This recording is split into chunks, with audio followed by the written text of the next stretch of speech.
This letter is not what I expected. I began to write, and the words and thoughts just came as if the letter wrote itself. I don't think most people write down everything they do unless they anticipated someone wanting to know that story. He stayed right here, right underneath that ring over there. Well, I've been on the road for almost a year, sleeping in spare bedrooms, on couches, on the floor, wherever I could. You got a bunch of financial issues, you're gonna lose your house, and why wouldn't you take another fight? He comes into the UFC, becomes one of the best fighters in the world in his weight division, a world champion. I felt like I hit Evan with everything but the kitchen sink, and he just would not go away. I'm gonna give him like 35 grand, but he had to wear a shirt.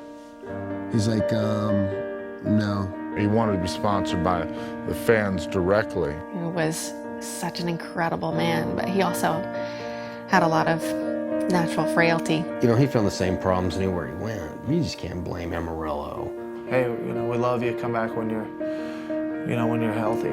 He flew out to build a playground for kids he had no connection with. He actually believed it. You know, we all are connected. My success was at the loss of somebody else. The one thing that I think Evan was looking at is how do you make it win-win? Now I can build, you know, my life. I can build a great work, you know, a great work of art with my life. And welcome to Inside MMA, where certainly a pall has been cast this week over the mixed martial arts community worldwide with the death of former UFC champ Evan Tanner.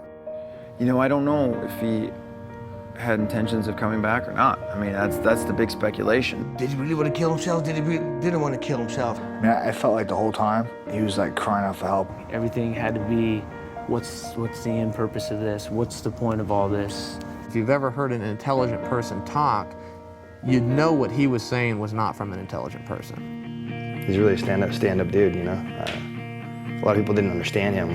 To me, he was awesome. He was like a brother to me, you know, he's my best friend. If you can count 5 good friends on one hand, I said, I think you're a pretty lucky man. You know, believe that you can, even as a single individual, you can change the world because your words and actions resonate out eternal in a sense, you know. I can change the world. That's my motivation. I can change the world.